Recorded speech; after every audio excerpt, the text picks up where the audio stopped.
An Oromoof duule waan Oromoodhaaf dhaabbateef jiraate lafee isaaf dhiiga isaa itti gabbare miti kan Itoophiyaa keessa jiru jechuudha. Itoophiyaa dhaabuuf utuu hin taane of ta'uufidha qabsaa'e Oromoon. Inni kun ifa galuu hubatamuu danda'u qaba. Inni biraan abbaa biyyummaa jechuun maal jechuudha kan jedhu.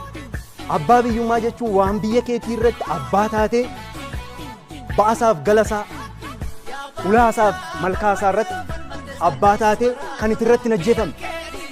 Eerri cabee kan irratti kan irraan buqqaan. Kan itti immoo biyya kee keessatti seeraan heeraan geggeeffamu. Kan mana hidhaa keessatti itti nugguramne. Kanneen immoo otoo mana murtii malee addabaabaayii irratti baafamee hin ajjeefamne. Kanneen waan qaban irratti abbaa ta'e waan isaa irratti murteessu, lafa isaa irratti, qabeenya isaa irratti, dinagdee isaa irratti, eenyummaa isaa irratti murteessu jechuun abbaa biyyummaa jechuudha. Isa kanaaf immoo addi bilisummaa Oromoo bu'uura isaa kan godhatee kun hundumtuu waan hanqateef isa kana irratti uummatichi abbaa ta'ee mirga isaa hiree isaa ofiin haa murteeffatu. Bilisummaa isaa ofiin haa labsatu malee addi bilisummaa Oromoo abbaa biyyummaa kan jedhu abbaa biyyummaa hiikoo biraa kan itti kennuu hin qabu. Abbaa biyyummaa waan kee irratti, biyya kee irratti, qabeenya kee irratti, dinagdee kee irratti ajajuu, murteessuu, eeggachuu, ajjeefamuu irraa bilisa ta'e alaabaa mataa isaa dhaabbatee mirga isaa kan itti mirkaneeffatu kana jechuudha abbaan biyyummaa. Egaa akkas jette Itoophiyaa tiksuu hin baane kan jette Oromiyaan har'aa kun kolonii jalatti hin kuftu, har'as kolonii jala kan isheen jirtu. Ifa galuu qaba. Koloniin gosa adda addaa qaba. Iddoodhaaf haalaan jijjiirama qaba. Har'as kan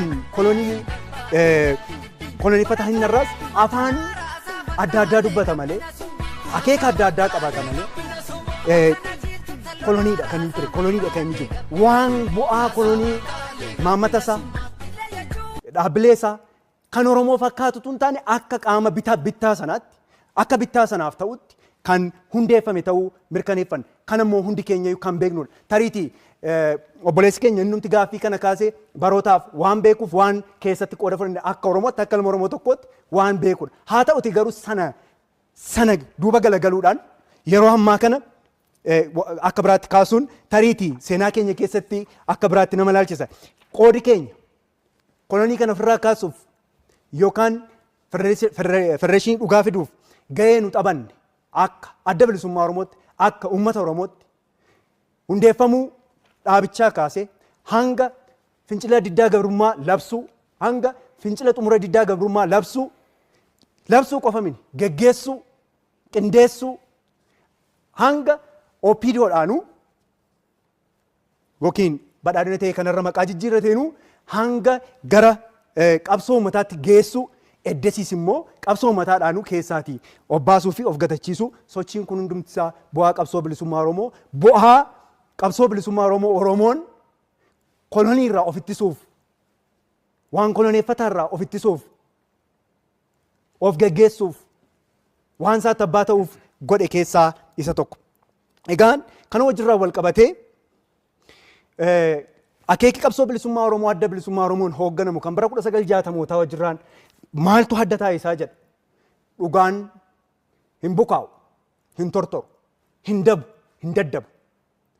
Dhugaan qabsoo bilisummaa Oromoo manaa baasee abbaa biyyummaa Oromoo biyya walabuu Oromiyaa fedhii uummatootaa yookaan lammiilee Oromiyaadhaan kan murtaa'e hiree murteeffannaa uummata Oromoo arguudha.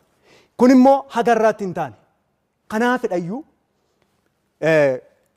rakkoon kun dhale haga irraatti kufee gangalataa bifa jijjiirrataa inni tokko isa tokkoof sii beeka jecha ajjeesaa buqqisaa lafa isaa harkaa ciraa qabeenya isaa harkaa mancaasaa kanarra ga'e.